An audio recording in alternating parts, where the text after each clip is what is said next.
Hey guys, tonight we begin with something a little unusual, something you probably never thought about when you lay down to sleep. We're going to quietly drift into the dusty, oddly overlooked world of gladiator women. Yes, gladiator women. Those rare fighters of ancient Rome who, somehow, managed to carve their tiny niche into an arena dominated by sweaty men, roaring crowds, and more blood than your average dentist's nightmare. Now, before you imagine a squad of Wonder Woman-style warriors swinging swords in slow motion, let's settle in and keep things calm. This isn't going to be a dramatic tale of thrilling heroics. This is going to be the sleepy story of a handful of women who, for reasons we will gently unpack, chose, or were chosen, to enter the sand of the arena. So dim your lights, adjust your pillow, and let's drift back some 2,000 years. The Romans loved entertainment, not just in the Netflix and chill sense, but in the actual public blood and sand sense. Gladiators were a spectacle, yes, but also a reflection of a deeply peculiar society. Roman life was built around hierarchy, spectacle, and moral contradictions. So it shouldn't surprise us that somewhere among the hordes of male fighters were women, quietly making their way into history. The idea of female gladiators isn't as common as their male counterparts. Ancient writers mention them, yes, but only occasionally, almost as though they were a curious afterthought. Suetonius, Tacitus, and Cassius Dio, all chroniclers of Rome, reference them briefly, like footnotes. The evidence is scant.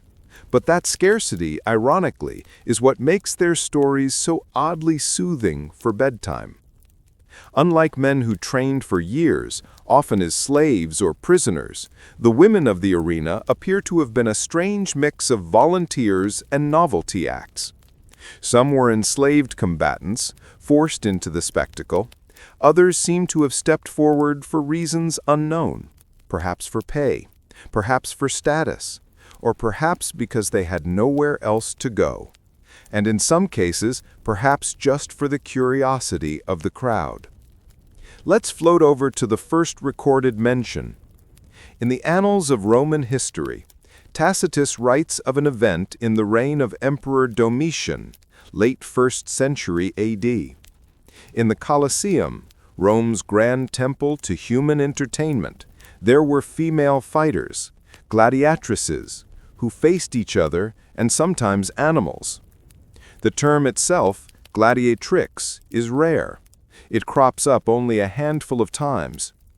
Tacitus treats it almost casually, as if saying, oh, by the way, there were women too. They were not common. In fact, they were unusual enough that they drew extra attention. Their presence wasn't considered normal, but neither was it completely shocking. Rome loved oddities. There were exotic beasts, condemned criminals, and men with disabilities all brought into the spectacle. Women fighters fit neatly into that list, a kind of exotic curiosity, part spectacle, part social experiment. But who were these women? Some of them were likely slaves, trained and forced to fight, much like male gladiators. Others may have been freed women, perhaps even celebrities in their own small way. And there were rumors of noble women entering the arena. Yes, noble Roman women occasionally stepped into the sand for sport, although without scandal. Rome's elite liked the odd thrill, as long as it didn't challenge the established order too much. We don't have detailed biographies for most gladiatresses. No grand memoirs, no surviving interviews. Instead, we have inscriptions, mosaics, and a handful of legal references. These fragments tell us they existed, that they fought, that sometimes their deaths were commemorated in the same way as their male counterparts. One such fragment comes from the remains of an inscription in Halicarnassus, modern-day Turkey. It reads roughly, "Flavia, daughter of Marcus, who fought in the arena, lies here." That's it. A single line. No fanfare, no dramatic epitaph, just quiet acknowledgement. For a historian whispering a story in the dark, that silence is oddly perfect, because it means the story of gladiator women is not a loud tale. It is a sleepy one built from fragments, from small glimpses, from the echo of voices that no longer shout, but still whisper. Let's drift forward, then, into what life may have been like for a gladiatrix. Training for the arena was grueling. Even in a sleepy history style, it's worth noting that gladiators were athletes of a sort, specialists in combat. They learned to fight in schools called ludi, living together in compounds, training daily. Their meals, ironically, were often vegetarian, a mixture of barley, beans, and ash to strengthen bones. The irony here is worth a pause. The fiercest fighters, who lived and died by sword and shield, subsisted on bean porridge and dust. For women, this training must have been even more peculiar. Roman society, after all, rarely encouraged female athleticism outside of domestic or religious contexts. A woman gladiator lived in contradiction, both admired and ridiculed, exoticized and marginalized.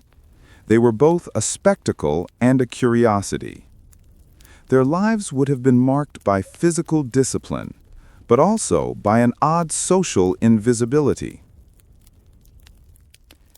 And then there was the audience.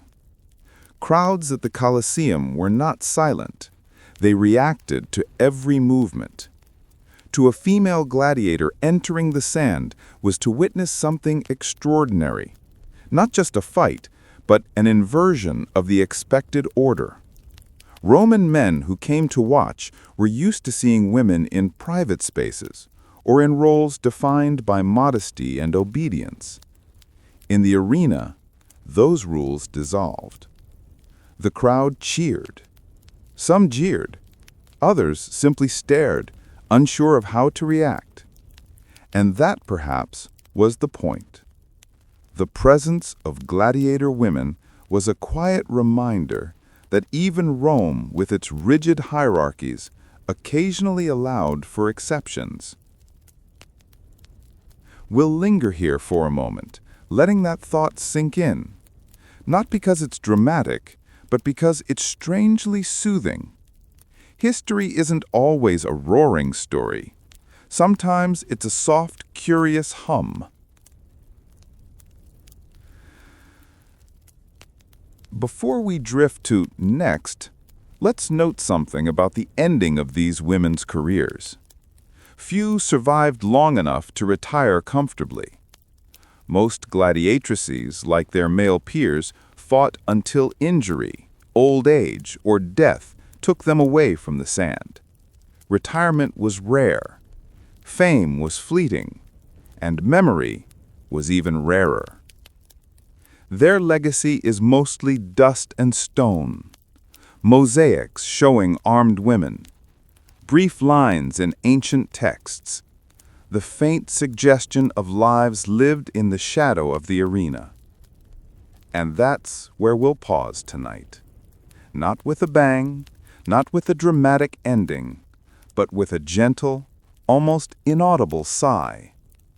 Because the story of gladiator women isn't a story of victory or defeat.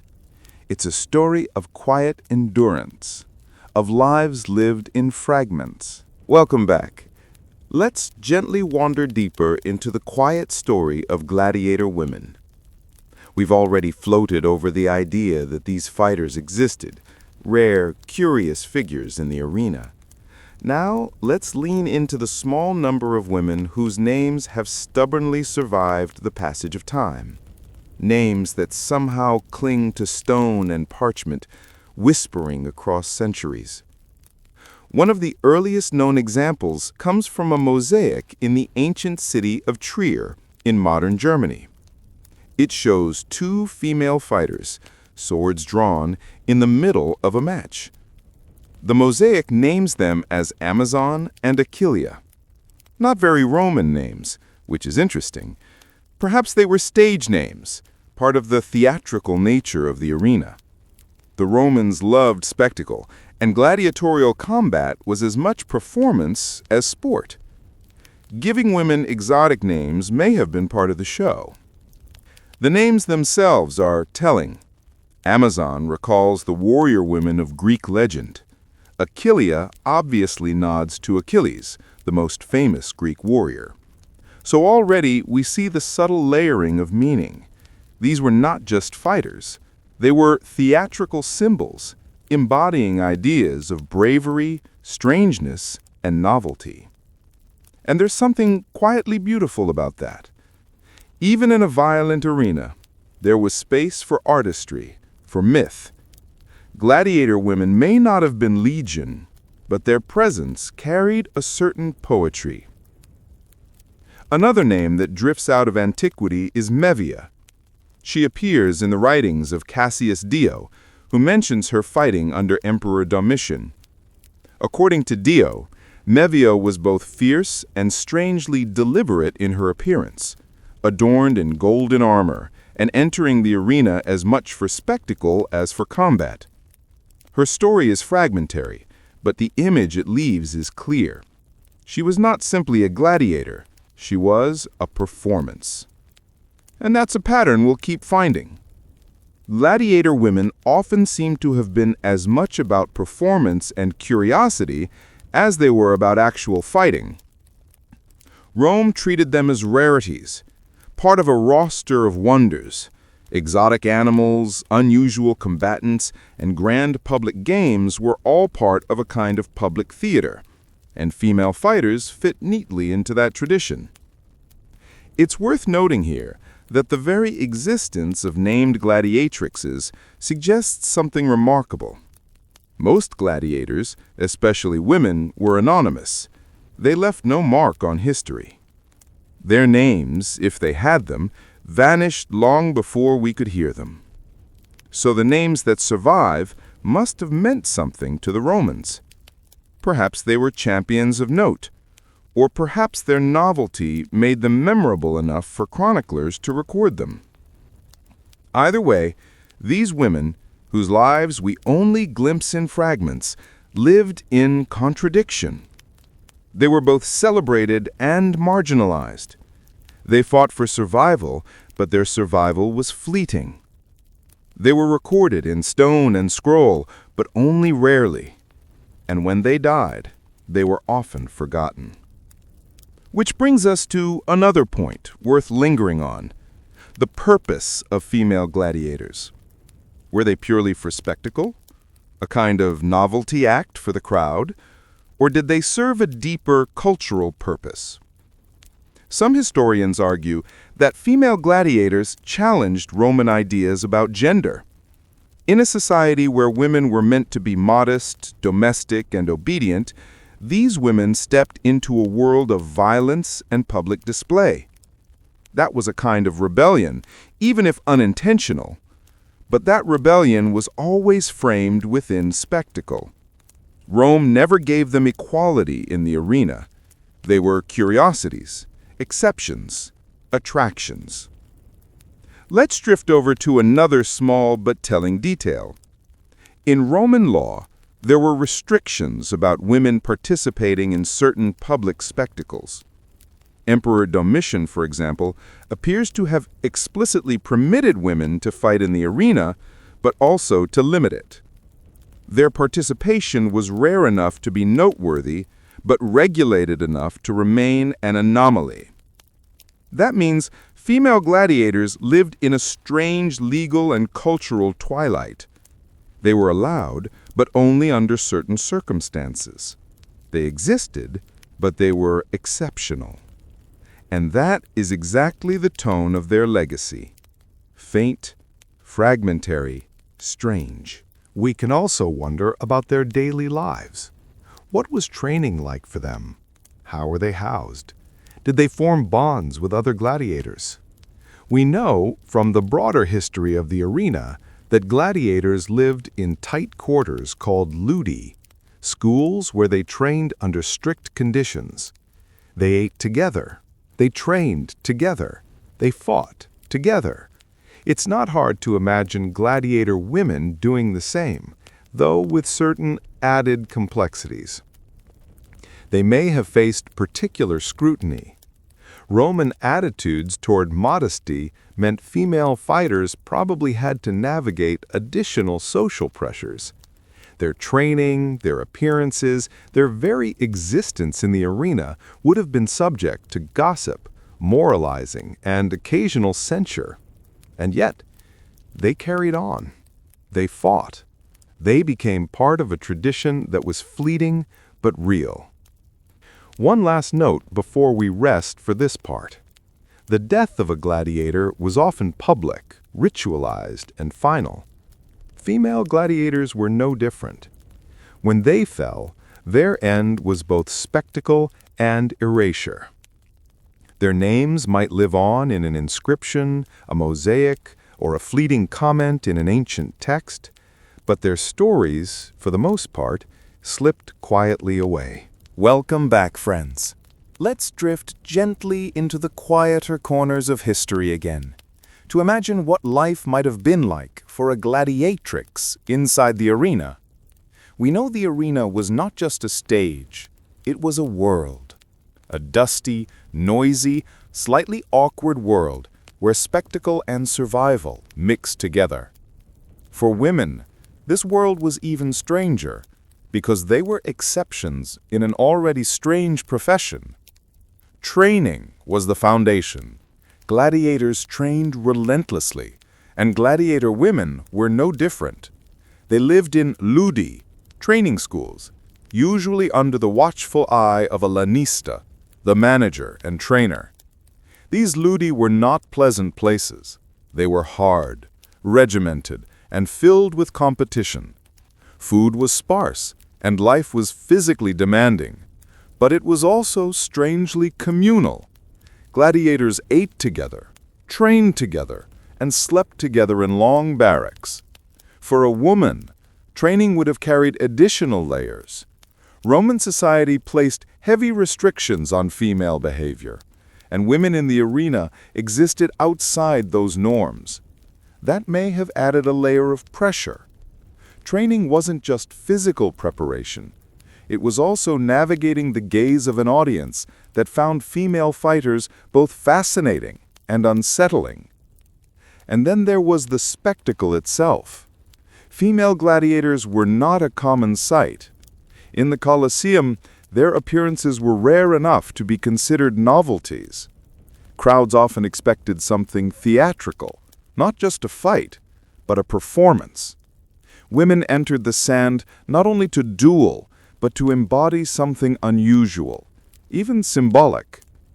The inscriptions and mosaics we have suggest that some gladiatrices fought in pairs, often given stage names like Amazon or Achillea, drawing on myth to heighten the drama. Others fought against men or animals. That was rarer, but it happened. Tacitus notes at least one instance of a female gladiator battling a lion, though such reports must be treated with caution. Ancient chroniclers loved embellishment, especially for novelty acts. For the fighters themselves, the reality was far less glamorous. Combat was brutal, exhausting, and dangerous. Gladiators trained for endurance. Every bout was a mix of skill, strategy, and survival instinct. Female gladiators had to match that, not just for their own safety, but to prove their worth in a male-dominated world. It's worth noting here that the social implications were complex. Female gladiators, unlike their male peers, had no obvious path to celebrity or freedom. Some male gladiators earned fame and even fortune. Women rarely had that luxury. Their careers were often shorter and more precarious. Their bodies and performances were framed as curiosities, not as equal contenders. And that difference mattered. Let's drift for a moment into the Roman crowd. The arena was noisy, full of chatter, jeers, and applause. For a gladiator woman entering the sand, it must have been a strange moment. Not just a test of skill, but a confrontation with public attention. Her appearance was a contradiction. She was part of the spectacle, but also outside it. She was admired, feared, objectified, and questioned, all in the same breath. Some historians have suggested that female gladiators existed as a kind of cultural experiment, a rare challenge to gender norms, but one that was carefully contained. They were permitted, but limited. They were exceptions, not a shift in the larger order. In a way, that containment was part of their story. Their rarity made them memorable, and their rarity ensured they stayed on the margins. By the 3rd century AD, references to female gladiators become increasingly rare. Emperor Septimius Severus reportedly banned their participation. Whether that was moral concern, practical reasoning, or political calculation isn't entirely clear. But the fact remains, the practice faded. Female gladiators became more myth than reality. Their presence in the sand passed quietly into history. And that brings us to the quieter part of their lives. What happened when the sword was set aside? For most, retirement was not an option. Gladiators, male or female, rarely walked away with wealth or status. They fought until they were no longer able, and then they disappeared. Sometimes they were freed. Sometimes they returned to obscurity. Sometimes they died in the arena. For female gladiators, the end was even more opaque. Few inscriptions record their fate. Most became names without stories. Their lives ended quietly, and their memories faded even more quietly. Perhaps that is the most haunting part of their history. Not the fights, not the spectacle, but the absence of narrative. The way the sand of the arena swallows them whole. Let's pause here. Rest your mind. Imagine the hush before a fight, the soft murmur of an audience unsure what they're about to see, and the quiet names carved in stone slowly fading under centuries of dust. Welcome back. Let's drift softly into the fragments of history, those quiet traces left behind by gladiator women. The evidence is scarce. That scarcity is part of the story. It turns their history into something of a whispered mystery rather than a roaring epic. Most of what we know comes from mosaics, inscriptions, and brief mentions in Roman texts. These fragments are like pebbles on a vast beach, small, scattered, and worn smooth by time. But together, they sketch something faintly coherent. One of the most famous mosaics comes from the ancient city of Halicarnassus in modern-day Turkey. It depicts 2 female fighters, each poised with sword and shield. Above them is an inscription, Amazon and Achillea, Gladiatrices. The spelling is archaic, the lettering worn, but the meaning is clear. These women fought in the arena, and someone thought it worth remembering.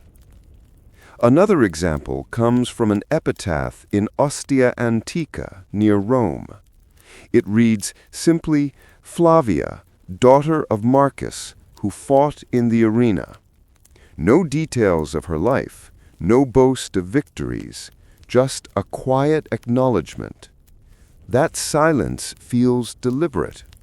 Perhaps her life wasn't considered important enough to record, or perhaps the simplicity was an honor in itself. Tacitus and Cassius Dio offer literary glimpses. They mention female gladiators almost in passing, noting them as curiosities, as unusual spectacles, without offering sustained narrative. Tacitus refers to them as part of Domitian's games. Dio speaks of Mavia, a fighter adorned in golden armor. The detail about the armor is worth lingering on. Gold suggests ceremony, spectacle, perhaps even parody. Mavia was not just a fighter, she was a statement. The rarity of these references is telling. Gladiator women were not common. Their appearance was considered exceptional, noteworthy enough to mention, but not enough to elaborate upon in detail. That rarity, combined with the fragmentary nature of the record, gives their story a peculiar softness. They are less historical figures and more faint shadows in the memory of room. Let's float into another small but telling fragment. In a legal text from the 3rd century AD, there is a brief note that female gladiators should be restricted. The exact wording is obscure, but the implication is clear. The practice was waning. By this point, the novelty had worn thin. The authorities no longer wished to encourage women in the arena. Whether this was for moral reasons, practical ones, or simply because the crowd had moved on, is unclear. The fact that such restrictions existed suggests that female gladiators were still present enough to matter. But by the later empire, they vanish almost completely from the record. The practice fades quietly, without ceremony. And so the names Amazon, Aquilia, Mavia, Flavia slip into the soft silence of history. We should pause here. Let that thought sink in. Not all history is shouted. Some history is a whisper. And for gladiator women, it is almost entirely a whisper. Before we drift further, let's consider their place in Roman culture. The arena was a microcosm of Roman life, an ordered chaos where spectacle, politics, and morality met. Female gladiators were marginal, but in that marginality, they became a subtle symbol. They reminded Rome that the boundaries of gender, power, and spectacle were negotiable. But they also reminded us that such boundaries were rarely dismantled. Their existence was an exception, not a rule. That quiet contradiction is central to their story. They were both remarkable and invisible, remembered and forgotten, celebrated and erased. And so we drift toward the final part of their history. What became of these women? How do we honor them? Or rather, how do we not? History has mostly forgotten them, not with a dramatic ending, but with gentle erasure. And perhaps that is fitting. Their lives, after all, were not about glory. They were about endurance. Welcome back. Let's drift now toward the endings, the soft, quiet endings of the lives of gladiator women. Unlike the dramatic deaths you might imagine, their exits from history were often gentle, unnoticed, and strangely fitting. The truth is, most gladiator women probably ended their careers without fanfare. They lived in a world where spectacle was fleeting and memory was short. Fame was rare, and survival even rarer. Many fought only a few matches before injury or the end of their novelty brought them back to obscurity. Some may have been freed, some may have married, others may simply have faded into the background of everyday life. We have few records of retirement for gladiator women. Unlike male champions who could be commemorated with statues or inscriptions, female fighters were seldom honored in such a way. Their names, Amazon, Achillea, Mavia, Flavia, survive mostly as fragments, not as full stories. That fragility is part of their legacy. They exist in history almost as whispers. Let's linger on Flavia for a moment. Her epitaph, brief and simple, is one of the clearest traces we have of a female gladiator. Flavia, daughter of Marcus, who fought in the arena. No mention of victories, no mention of fame, just her name and the fact that she fought. There is something quietly poignant in that, a life distilled to a single line carved in stone. For some gladiator women, their endings may have been abrupt. Combat was dangerous. The odds were rarely in their favor. A bad injury could mean the end of a career or worse. And yet they returned to the sand again and again. That persistence speaks to something about their lives, a quiet endurance that doesn't demand applause. By the 3rd century AD, the practice of female gladiators disappears from the record. Emperor Septimius Severus reportedly restricted their participation. Whether this was for reasons of morality, practicality, or simply because novelty had run its course is unclear. But the result is a slow fading.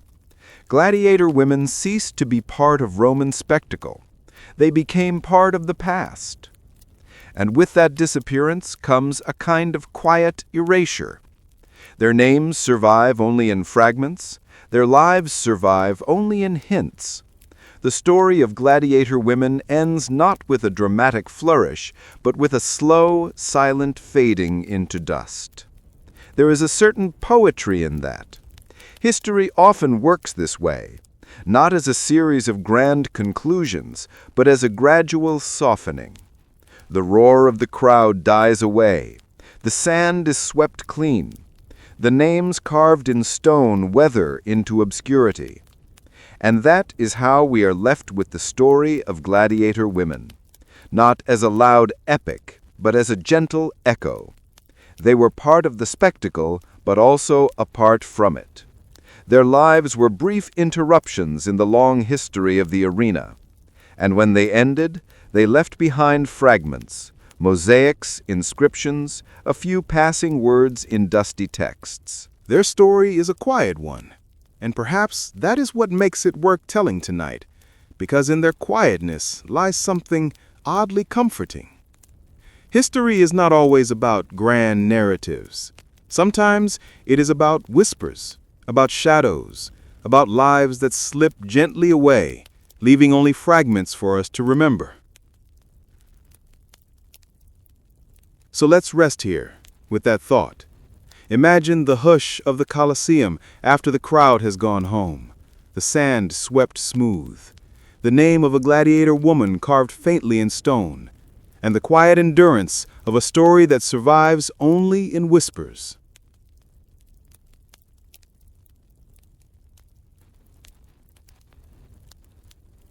Welcome back.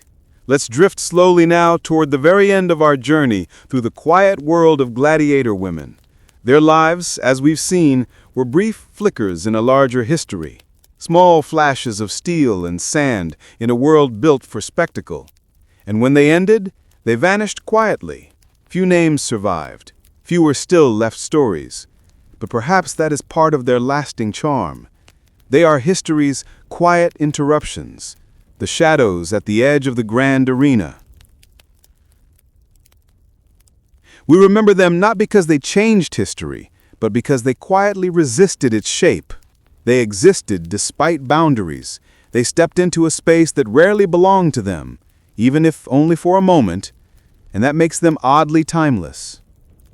Their story lingers in mosaics and inscriptions, in the faint scratch of a name carved in stone, in the passing reference of an ancient writer.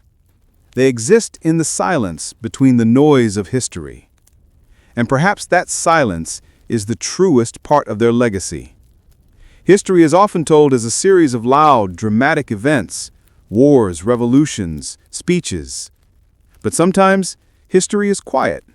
Sometimes it is the soft story of lives lived and forgotten. That is the story of gladiator women. Not a roaring epic, but a gentle sigh. So as we end tonight's quiet journey, let us rest in that thought, that history is not always made of triumph or tragedy. Sometimes it is made of small endurance, of fragments, of whispered names like Amazon, Aquileia, Mavia, and Flavia. And as the night deepens, imagine the hush of the ancient arena. No roaring crowd, no clashing steel, just sand, smooth and pale, and the faintest echo of footsteps long gone. That is the secret life of gladiator women. Not a grand ending, just a quiet fading, a memory carved softly in stone. Good night, sleep well, and dream of the quiet stories that lie beneath the noise of history.